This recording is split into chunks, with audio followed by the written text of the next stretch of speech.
Time for some Cowboys news and rumors as we enter Week 1 against the Los Angeles Rams. And we're going to focus heavily on some injury updates here today, beginning with one Amari Cooper. Is he injured? Yes, he is. 4 stars on this one, although don't quite panic at this point. The Cowboys for the past week and a half, 2 weeks or so, have been trying to dance around the, oh no, Amari Cooper's not hurt. It's just preemptive. He don't have any issues at all. He did pop up, however, on the Cowboys injury report with a hamstring injury. So after days of the Cowboys talking in circles saying, there's nothing wrong with Amari Cooper, oh, he's dealing with something minor, now we know what it is. It is indeed a hamstring. I will make note, he was a full participant at practice on both Wednesday and Thursday. A very clear sign he's going to be good to go for Week 1 of the Cowboys game against the LA Rams. But this is concerning for me because this is not the first time the Cowboys have done this little back and forth of, oh, Cooper's healthy, but actually is he? Because the Amari Cooper the Cowboys got for the first half or so of the NFL season, those first 9 games, was one of the best receivers in the NFL. The back half of the year, Cooper struggled. He was clearly not quite right, despite what the Cowboys tried to say. Now, I think this particular hamstring injury is the Cowboys trying to just ramp him up a little bit slower, given a history of soft tissue problems, which is going to be a thing this year in the NFL. You're going to have a lot more of those as players go from almost 0 to 100 with no preseason and no real normal training camp. So if Cooper's okay, this is the best receiving trio in the NFL between Cooper, Gallup, and Lamb. So at this point, I am not panicking on Amari Cooper. But this is absolutely something the Cowboys are clearly closely, watching, and something that we should all be as well, especially if you're like me and you happen to have Amari Cooper in fantasy football as well. So that is going to be an issue the Cowboys will monitor both for this week and I think for the next couple of weeks. So on a scale of 1 to 10, I want you guys to rate your panic level right now over Amari Cooper. 1 at the low end, 10 at the high end. This will be the pinned comment on today's video. So if you get the ad break here on YouTube, I want you to scroll on down and get your votes in. Let's continue along with some more receiver talk. How about 1,000 yards this year for CeeDee Lamb? Of course, we've talked about 3 receivers getting 1,000 yards, which would have to be CeeDee Lamb among them. I will give it 2 stars. I think it is possible. I do think that the high expectations might just be a little bit too high. Folks, 1,000 yards might not seem like a lot. That is far less than 100 per game. But it is a lot. It absolutely is a lot of yards for a rookie receiver. It has to be a high expectation. This is not going to be a lower one. So the Cowboys, of course, are hoping to get 3 1,000-yard receivers this year. And I think it is possible for CeeDee Lamb. And I have very high expectations. You guys know how hyped I was about the draft pick of Lamb because for the first time in years, the Cowboys took the guy that I wanted them to take. I also don't necessarily expect 1,000 yards out of CeeDee Lamb. I think he's going to have a great year. I think he's going to be one of the best first-year receivers in the NFL, if not the outright best. But Blog and the Boys projected his 2020 stats, 61 catches, 1,000 yards, and 7 scores. Whew! I mean, first off, where do I sign? Because if I can get that out of CeeDee Lamb, I am ecstatic. That means he had an absolutely incredible first season. I think it might be a little much. But I do think these are figures that Lamb can approach. And if the Cowboys didn't have both Cooper and Gallup, I actually probably would have given this 3 stars. But there are a lot of mouths to feed within this Cowboys offense. You're going to get Zeke involved, Blake Jarwin a little bit, Tony Pollard. It's tough to get that many 1,000-yard guys on one offense.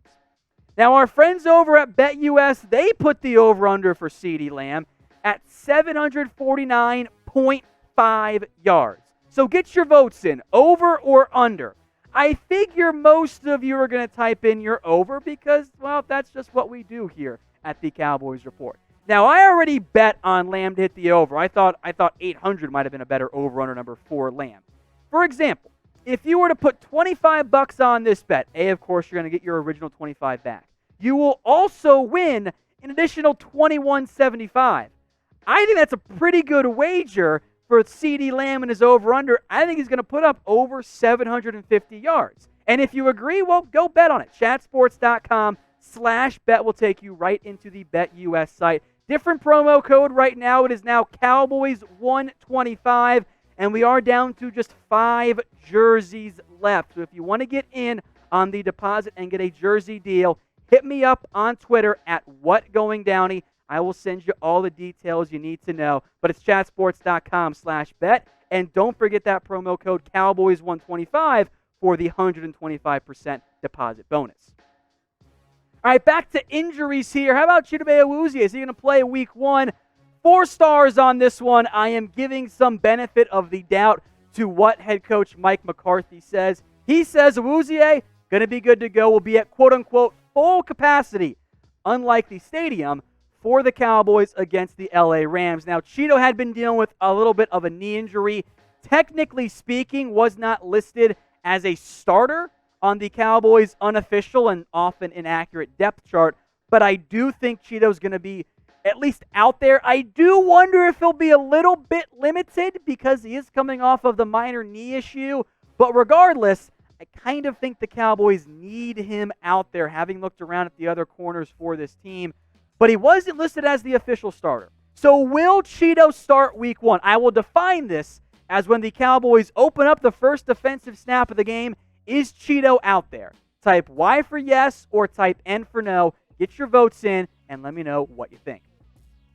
More cornerback talk here. How about Jourdan Lewis? Is he going to be out week 1? This one could still change, but I'm going to give it 3 stars. I do not anticipate Lewis being able to play this week for the Dallas Cowboys. Now, he missed Wednesday's practice, and although the injury report as we film this has not yet been officially announced, I think he was limited at best on Thursday. He was in pads for at least part of it, although that's the first time he's done that since August 20th.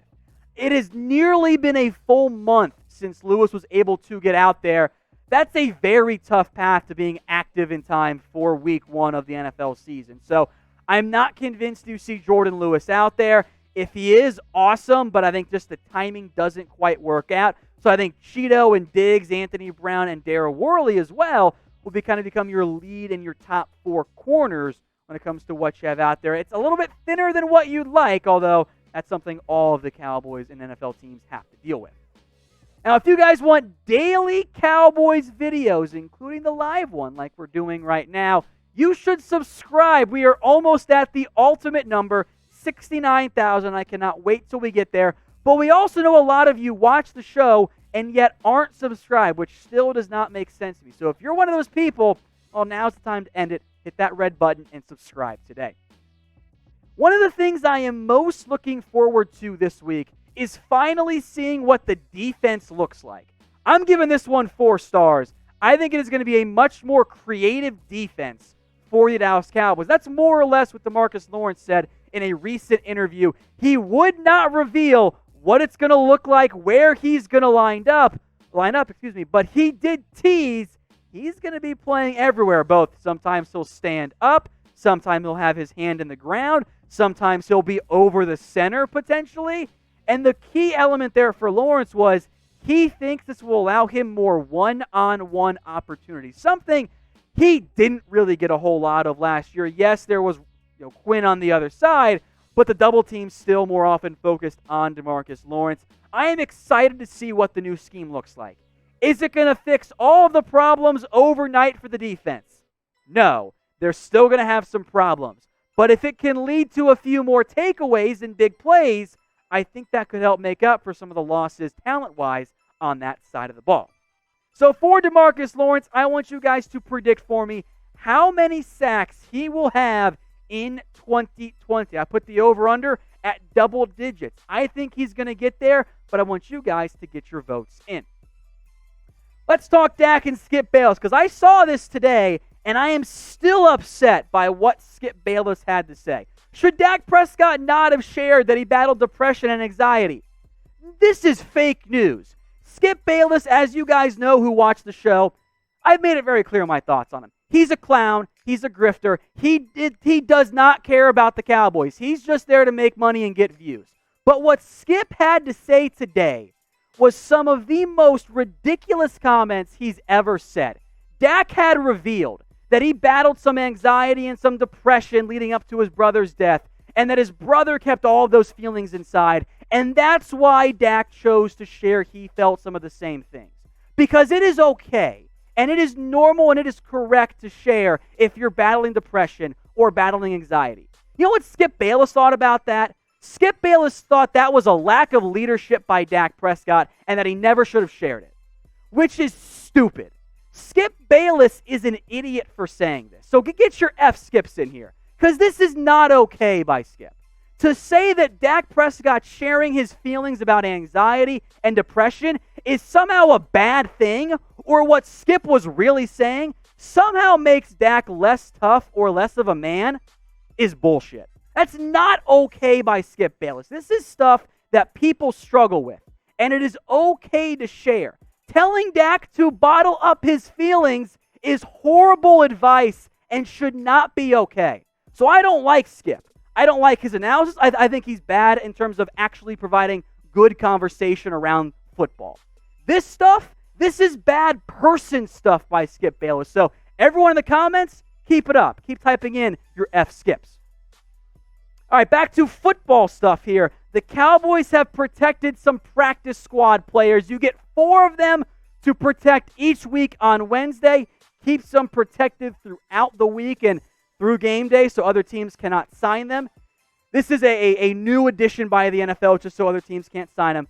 Chidobe Awuzie is one of them, but Francis Bernard is the one that I want to mention more specifically here, because Bernard, I think he might be one of your 2 active game day call-ups. You can have 2 of them this year, bring them up, and then send them back down with no risk in terms of having to go through waivers or anything like that. So for Bernard, he might be an active game day call-up, especially in light of Sean Lee's injury and that Luke Gifford's still kind of a bit banged up. I think Alana and Rondell Carter, those were long-term protections by the Cowboys. You might see them protected often this year. And Deontay Burton, by the way, with Jourdan Lewis banged up, he could be another active call-up because of his special teams value and because he plays corner. But we will know that closer to actual game day.